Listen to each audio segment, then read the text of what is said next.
And this is joined with Yunki Lee, Itai Abraham, and Ben Pincus. And this is about anonymous broadcast. So the problem of anonymous broadcast is very simple. We have a lot of senders. Each one of them has a message, and they want to anonymously broadcast their messages.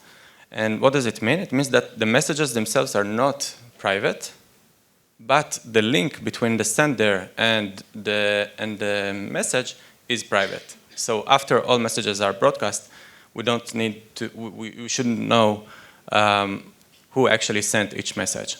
So why would you care about anonymous broadcast? So first, there are solutions for anonymous transactions like Zcash, Monero, and Tornado Cash. So although you know all like the story with Tornado Cash and it's not really acceptable yet in the world, but we cannot imagine a world in the future that in which you go to the grocery store, and then from that point your financial activity is tracked for the rest of your life, right? So at some point we need to have some middle ground between anonymity and compliance, and this is something that was published a few days ago about privacy pools, in which they combine Tornado Cash with some zero-knowledge proofs of membership or non-membership in some black or white lists. So I believe the world is going there. Second, there are other applications like whistleblowers. They want to publish their messages to the world. It's very important that they will not be under threat. And also there is an emerging, for example, DAOs would like to get some anonymous feedbacks from their members. And as an example, there is that emerging field called decentralized science. And one project there is called Jocelyn, and they are like trying to build a parallel conference system in which scientists get grants and also can publish their papers through this system. And then they have also reviewers. So they want to have the double-blind standard in that case, and anonymity can help there. And finally, it can help, since the outputs are resulted in a random order, we can also mitigate the MEV problem. So, for example, in the sandwich attack, we have the attacker craft two transactions before and after the victim transaction. And it has to be carefully crafted. And if the transactions in the end are in a random order, then the ability of the attacker to actually make profit from this is very limited. So solutions of anonymous broadcast date back to David Chaum in '88, when he posed the problem of the dining cryptographers, in which I only describe here a very simple, I think there is no transition, so you see the whole slide all the time. Never mind. So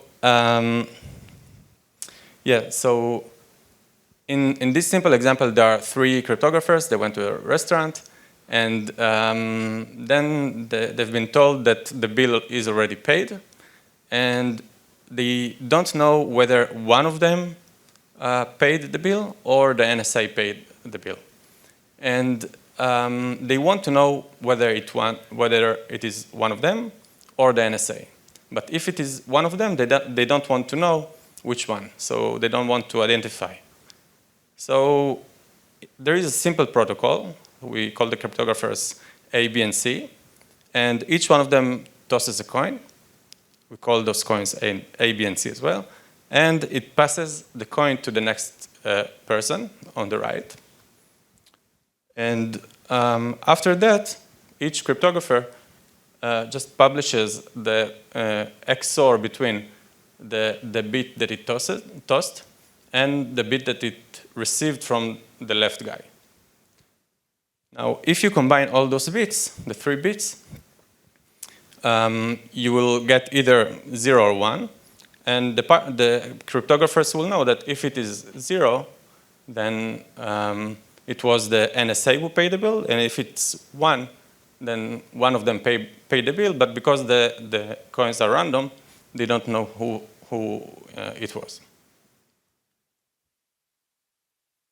So this is a very simple, like simplified problem of anonymous broadcast in which we have only one bit and one sender, but it can be generalized to a larger setting where we have a lot of senders and each one of them want to send a lot of bits. Now, if we generalize the solution of Chaum, then this will incur a n-square message complexity, which will be too expensive in the real world, when n is larger, of course. Then the literature tries to solve this in the client-server model. Okay, so the client-server model has two approaches. The first one is mixnet on the left, in which the clients, they send their the messages encrypted using onion encryption to a line of servers, and each server peels one layer of that encryption until the end. And at each point, each server does shuffling of all the messages. And since it only peeled one layer of the encryption, it cannot see the actual messages, and it can only shuffle them.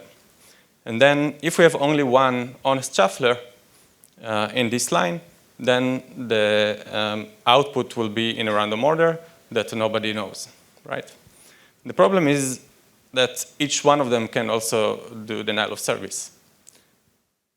So people were thinking about other models in which, for example, the other approach is distributed mixer. So we take the functionality of mixing and we'll do it in an MPC protocol that can be even a generic MPC protocol.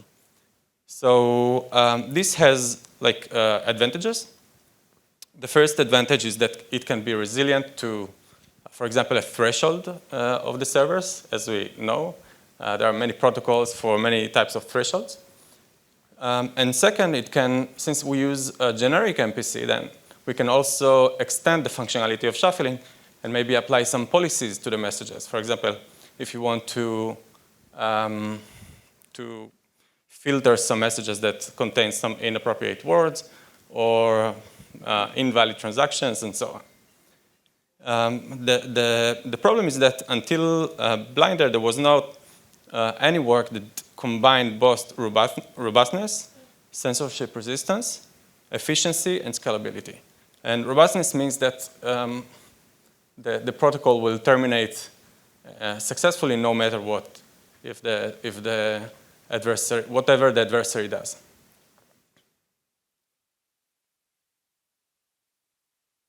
So let's dig in a little bit more to the solution in Blinder. And before that, I will describe the settings in a more formal way. So we have n servers and capital N clients. And each client has a message which is from some finite field. And we have a point-to-point communication between the servers themselves and between each client and the servers. And this is these point-to-point channels is not convenient in real-world communication. We want to remove this later in this talk. And we also use a broadcast channel, and we say that the adversary can control up to a quarter of the servers, and this is for robustness. We can even tolerate more than that, but without having robustness. And corrupt any number of clients and observe all the channels. Now, when it corrupts any number of clients, then what does it mean by having anonymity? So anonymity is defined such that an honest party, an honest client, it hides between all the other honest clients. Of course, we cannot, an honest client cannot hide between malicious clients because malicious clients know what are their messages. So they know which messages were sent from honest clients and which are not. So a template protocol will go like this. The first step, every client will secret share its input to the servers and send each share to each server. Then in the second step, the server side, they will do the verification, and then in the third step, they will do the processing, which is actually the secure shuffling protocol. And the verification, as I'll show next, it has several sub-steps. So since we're using like Shamir secret sharing, and I did not say anything about verifiable Shamir secret sharing, right? So it's just simple Shamir secret sharing. Then we need to make sure that the sharings themselves are consistent. And I'll say soon what does it mean. And then if our protocol requires some format of the secret, for example, that the messages must lie in some range, then the servers must check this as well. And whenever the servers find that some client doesn't comply to that format or to the validity of the sharing, then they will discard that message. So after the verification, the servers will do the secure shuffling protocol. And after that, they will just reconstruct all the messages after the shuffling. So they will be in a random order. And shuffling is an expensive protocol in general. It requires order of log square n rounds. And when n is large, then this might be too expensive and the latency will be large. And there are protocols actually that did secure shuffling in this way. It's called sorting, some kind of sorting network. And they were too expensive in practice. And the idea is to eliminate altogether this step of secure shuffling and offload the expensive load from the servers to the client.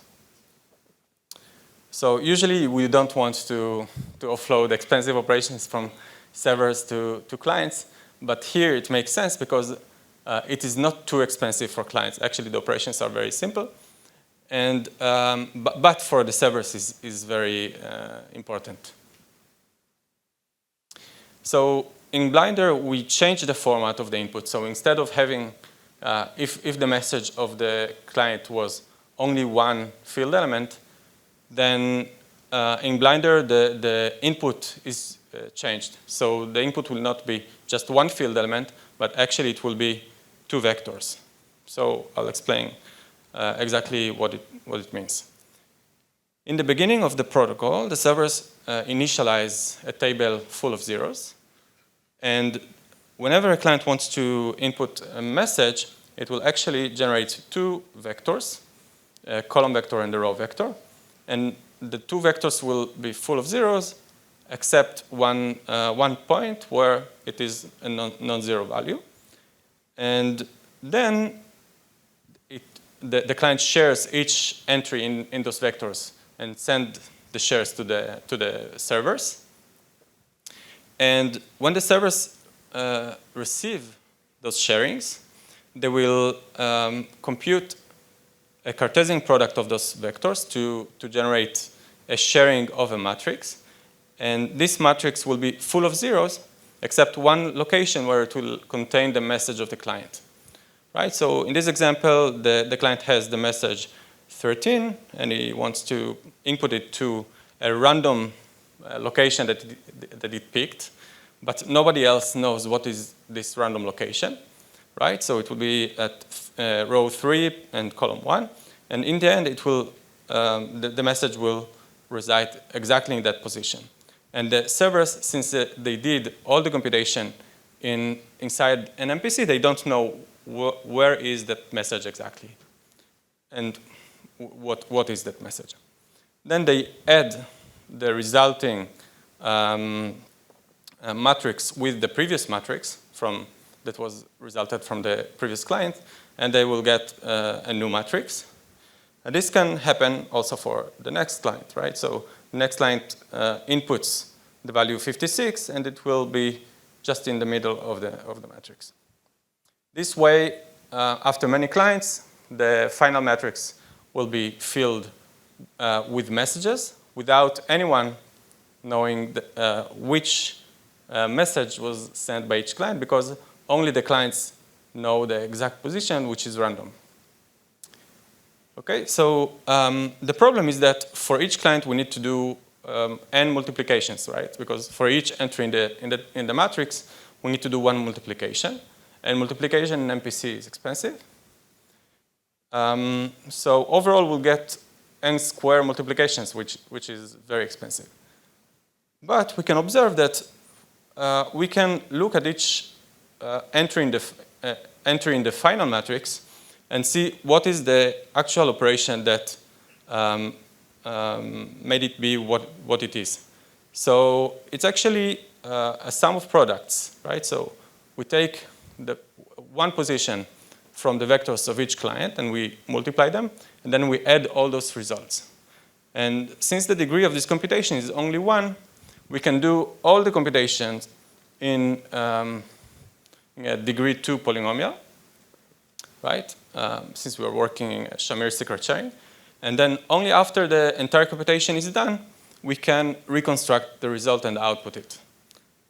And overall, this computation takes only, it actually has a cost of only 1 multiplication. And overall, we have only n multiplications in total for all clients. So this problem of basically multiplication incurs communication complexity, and in that sense, communication complexity is solved because we have only order of n multiplications.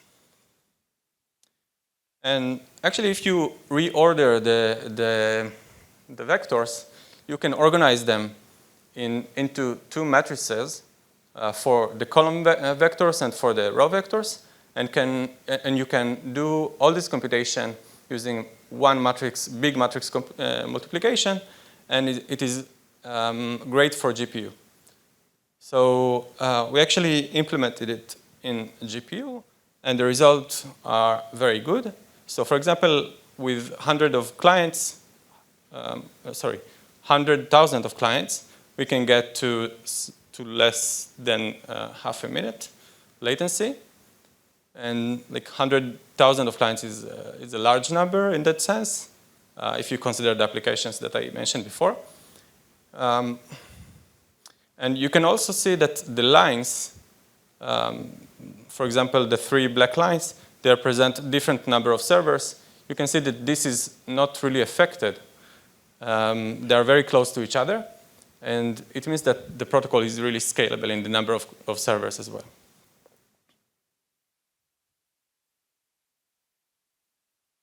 So we changed the format of the input of the messages, and we managed to eliminate that expensive task of secure shuffling. What remains is to tackle the step where the servers have to verify the validity of the sharings. So let's see what does it mean. So take, for example, I'm sorry, it should come one after the other. Take, for example, the case of 2 out of 5 secret sharing. This means that actually it was supposed to be 1 out of 5. That it means that the degree is 1. So take the example of 1 out of 5 secret sharing. It means that every like we have 5 shares, 5 servers, each one has its own share. And every 2 shares every 2 servers should be able to reconstruct, if they're honest. But here, we might have some shares that are not correct, that they are not on that polynomial that defines the secret, right? So we cannot trust the client to send us correct shares, that they all lie on the same polynomial. So what do we do in order to check that? We don't want to reconstruct the secret of the client. What do we do to check that?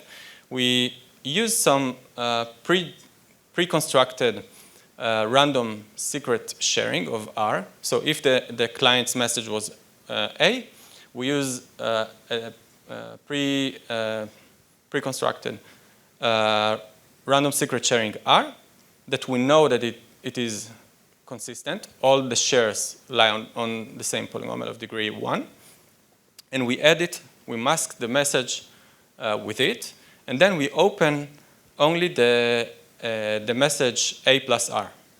So we'll open the polynomial above, the gray one. And if all the shares actually on the same polynomial, we know that we're good. But what happens if we know that, if we discover something else? So there are three cases. The first case is that all the shares are on the same polynomial, and in this case, we're good. We know that the client didn't cheat. The second case is that we see that there are some points that are not on the polynomial. So for example, here, we see that there are 2 points that are off, right? But if you look closely, you can see that you could construct a different line here using those points. And it is true that in 1 out of 5 secret sharing, if you have two incorrect shares, you cannot reconstruct the secret. It's not recoverable. So why do I call it a good case in this case? I call it a good case because in this case, it is clear who is cheating, right? If the servers reconstruct the value A plus R, and I know that R is well constructed, it means that only A was badly shared, right? And A was given to the servers from the client. And in that case, I know that the client was cheating, and I can discard its message immediately. The third case is actually a bad case. And this is the case where the servers can reconstruct. So it's a little bit counterintuitive. When the servers can reconstruct, it is a bad case, because in that case, they don't know whether the client was cheating or the servers were cheating, or one of the servers was cheating, right? So what do they do in that case? How do they decide who cheated, the client or the server? So this is a good question. There's no good answer to this. But there's actually another problem that I didn't mention. There's another problem in which we might have 2 inputs from 2 different clients, and in each check, we observe that different server share is off the polynomial. And now in the next steps of the protocol, we combine shares together. And so if we add those 2 shares, it will result with a sharing that is not recoverable anymore.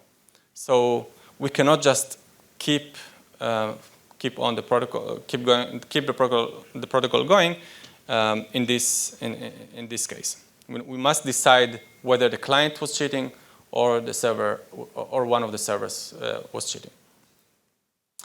So in Blinder, this was solved by setting some upper bound sigma on the number of cheating clients, and then every time we find in a check that one share was off, we just increase the counter for that server whose share was off, and then if one counter exceeds that upper bound, we know that the server was cheating because its counter could not exceed the upper bound that we set, because it's more than the upper bound of the number of cheating clients that we set. But the problem with this is that first, anyway, we'll have to handle the inputs of those clients, and second, the second problem is that the upper bound that we set is a public parameter. And it is very easy for an adversary to see this public parameter to actually do a Sybil attack and like generate a lot of clients that, for example, a sigma +1 clients, and then frame an honest server that was actually operating correctly. 5 minutes. That was operating correctly. It can frame that server as being dishonest. And this is a bad we don't want that to happen. So we move to something called robust input method. It's not a new input. It's not a new technique. It was known already in the literature, but combining with other techniques that I will mention, it gives us a very applicable and efficient protocol. Using that method, because it's using a replicated secret sharing, it gives us a limited scalability in the number of servers, and it could reach between 15 and 20 servers in total. So that's compared to the previous protocol where we actually experimented with even hundreds of servers. So in that input method, we assume that the servers have a secret sharing of some random value that nobody knows. And then the client also has this random value R. So the client knows it, but the servers don't. So the servers only have a secret sharing of this. And then the client can send in public, it can broadcast the value A minus R, where A is its input. And then the servers can just add that public value to their sharing of R, and they will obtain a sharing of the client's input. And the question is how to obtain this secret sharing of R to the servers and reconstructed value to the client. And the naive way would be to the servers to do secret sharing, to actually send their shares to the client every time the client wants to send a message. But this will be very inefficient. First, it's interactive. It adds another interaction to the protocol. And second, it will be very costly in terms of communication because for every, as I said before, in Blinder, the messages are large. They are compared to the number of, they are proportional to the number of clients. And it will incur a lot of communication between servers and client. So we want to avoid that. So there are known techniques to help us. For example, pseudorandom secret sharing. It uses a replicated secret sharing. So what is a replicated secret sharing? In this example, we have 3 servers. And if we want to have a replicated secret sharing of the value A, we pick 3 random values, A1, A2, and A3, and we give them to the servers as following. So server 1 has A1 and A2, server 2 has A2 and A3, and server 3 has A3 and A1. Now, every 2 servers can reconstruct the value A, and no single server can reconstruct A because it's missing one piece. Now, how can we use it to reduce communication between servers and clients? So just focus on the left side here. We use pseudorandom secret sharing technique in which each share is extended using a PRG to have a lot of other values. And since the PRG is deterministic, when the servers run PRG on their shares, for example, here server 1 will have the same values, B1, C1, D1, exactly as server 3 when it runs the PRG on A1, B1, C1, D1. So if you look at each column here, it is exactly as replicated secret sharing. So by just running a PRG, the servers can get as many replicated secret sharings of pseudo-random values as they want. And and how do we leverage that in our protocol? So we do one-time interaction between the servers and the client when the client is onboarding. The servers will, we take those values, replicated secret sharing of A, as a seed, and the servers will only give this seed to the client. Now this client, when it obtains A1, A2, and A3, it can apply the same PRG on those values and get all the next pseudo-random values, B, C, D, and so on. So by this, the client can have a lot of random values that are shared between the servers for the entire communication from the onboarding point and forever. No need more communication for that specific reason. Then I'll just sum up the overall protocol. There are, of course, a lot of details that I didn't talk about. You can see them on the paper. So we start with n clients. Each client inputs his message using vectors. Those vectors are actually masks. They are not. The client doesn't secret shares them. Just send them over a broadcast channel. Then the servers will run a matrix multiplication over all of the client's message that that their validity has been passed. But here, validity just means that the vectors were formatted correctly rather than the sharings are consistent. Here, consistency of sharing does not need to be done. And finally, after matrix multiplication, the servers will have to reconstruct the final matrix. And when this is done, we are going back to the first stage. And this whole process is called one epoch. And this process repeats itself forever. And recall that the client, whenever it does the onboarding, it gets all the information it needs for forever, for all next epochs. It doesn't need to get more information from the servers for next epochs. So this is a very attractive feature of the protocol. So there are a lot of some small details that I omitted here. For example, clients may write to the same entry in the matrix and have a collision. We want to either avoid or solve this. So we solve this to some extent in the protocol, but there is still a probability of collisions that we don't solve. If we detect a collision, then we just ignore that entry. We will not open it. And with that, I will conclude. Thank you.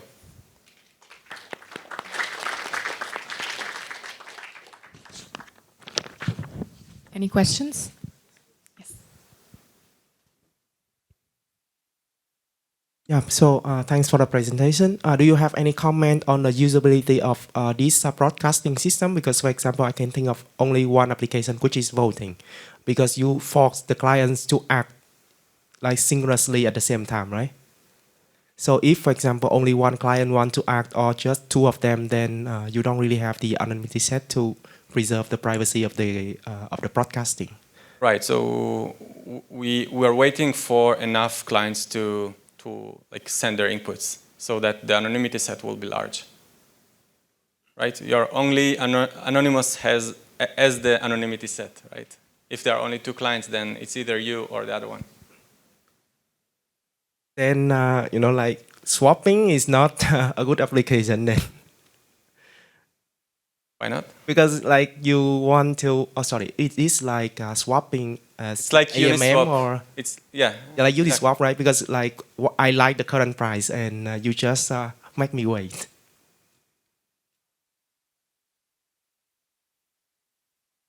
So a quick question. Why not use publicly verifiable secret sharing, since that's something that exists in the literature? It seems like it would make Blinder a lot simpler. Right, it could make the first version that I mentioned easier, because we'll be able to eliminate that consistency check, but it will be much more expensive. Then it would either incur a lot of computation, like there are verifiable secret sharing using like square root in the number of servers, right? And there are also VSSs which use public key operations. So overall, it will be much more expensive. Thank you. Thank you all. Thanks, Avishay.